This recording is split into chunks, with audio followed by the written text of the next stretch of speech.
Bazen behin, Lantz izeneko herri bat. Herri horretan, txatxoak bizi ziren. Arropa koloretsu eta zaharrekin jantzita egoten ziren beti. Beti posik eta alai, dantzari ibiltzen ziren herritik.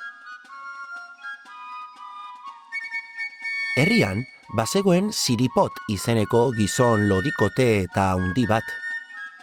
Saku handi batekin jantzita egoten zen, eta hain lodia zen, ibiltzea ere kostatzen zitzaiola. Egun batean, Mielotxin eta Saldiko agertu ziren herrian. Mielotxin, erraldoi maltxur bat zen, eta Saldiko erdi gizon eta erdi zaldia zen. Mielotxin erraldoia oso gaiztoa zen, eta oso txarto portatzen zen txatxoekin.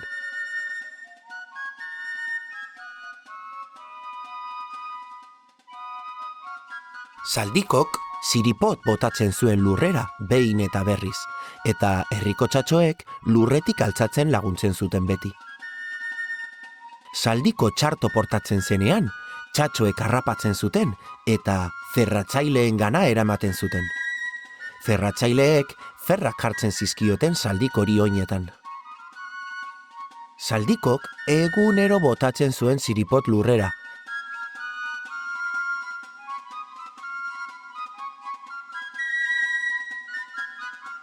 eta Mielotxinek herriko txatxoak beldurtzen zituen.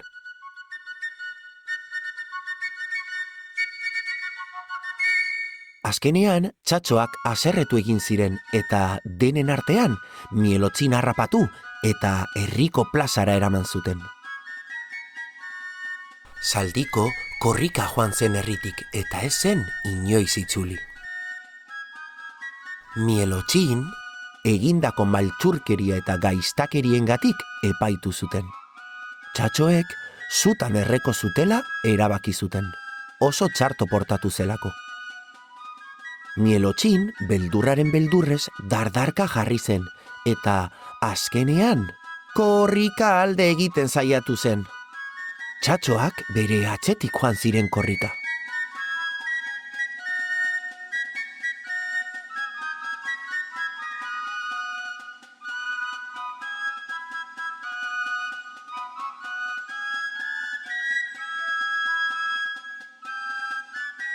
Mielotxin mendian izkutatzen saiatu zen, baina hain handia zen beti aurkitzen zutela.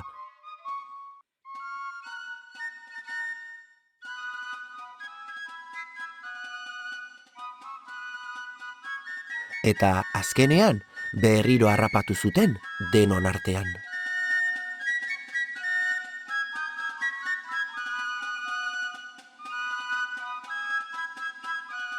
Azkenean, Mielotxin herriko plazan erre zuten, eta txatxoak Mielotxin erre zutela ospatzeko dantza egin zuten suaren inguruan, pospozik eta alai.